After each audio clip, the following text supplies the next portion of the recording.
Here's a non-watch review that will be tied into the watch world if you can bear with me. The shoe we have here is a Maison Margiela GAT replica, and that's where we're going to start. GAT stands for German Army Trainer, and replica is copy. If you look at the inside of it, it actually says replica. This is a copy of a military issue sneaker for the German military that was released in the 70s and 80s. The original shoes apparently were made by Adidas. They were fairly poorly made and not very comfortable. You can even still buy them surplus. In the late 90s, a number of high-end brands started to take an interest in this silhouette, and eventually they started releasing their own version of it. If you look at the original, you'll see that the design is basically the same. The only difference is it's much higher quality, it's much more comfortable, and it's much more expensive, one of which was Maison Margiela. Other brands came along after Margiela, but since I have that, this is what I'm limiting myself to. And despite the fact that it's actually called Replica, they actually said, this is what inspired us to make the shoe, and that's that.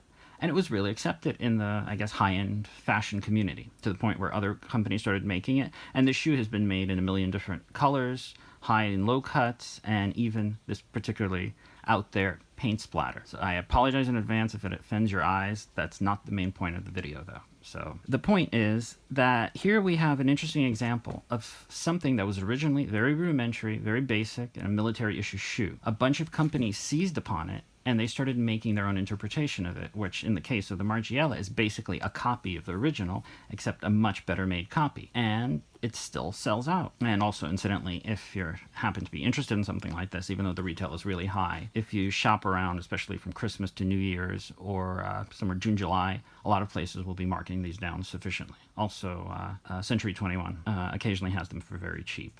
But moving away from that, let's go back to the concept. So this is a high-end copy of something that was low-end. It's very interesting that for the most part, we have tributes in the watch world that come close to that. I mean, typically it goes the other way, like in the case of a Rolex Submariner. Someone wants a Rolex Submariner, but they don't want to or can't afford to pay the going rate for one. So they look for an homage, which is going to be much cheaper, but the quality is going to be inferior. And these are very popular. But things don't go in the opposite direction in the watch world, unless you look at, I guess, homages. Like in the case of the Blancpain 50 Fathoms. The original military watch was fairly poorly made, it wasn't very reliable, and it never ended up doing its job.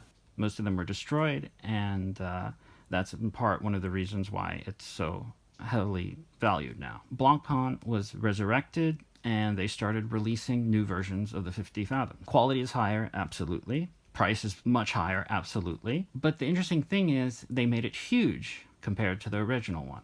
And I understand that it's sort of the fashion, so that's the way they go with it. But the reality is with the new 50 Fathoms, it's such a huge watch, it could never function in a way that the original one did. Whereas like with this shoe, if you're okay with the cost, you can do everything in this shoe that you could do in the original military issue version of it. And to be honest, I can't really think of too many instances. There are probably a handful. Daco's re-release of the 62 MAS, but even that sort of also is a modernized take on the original one, so it isn't quite the same. I can't actually think of any specific example where something was done like in the case of this shoe replica. Incidentally, also, if anyone cares, sizing for this is either true to size or you can go half a size down. And again, they're really comfortable. And sorry again if the aesthetics are a bit much for you. I realize it's a bit of a controversial aesthetic here, but that's about it. And as usual, thanks for watching.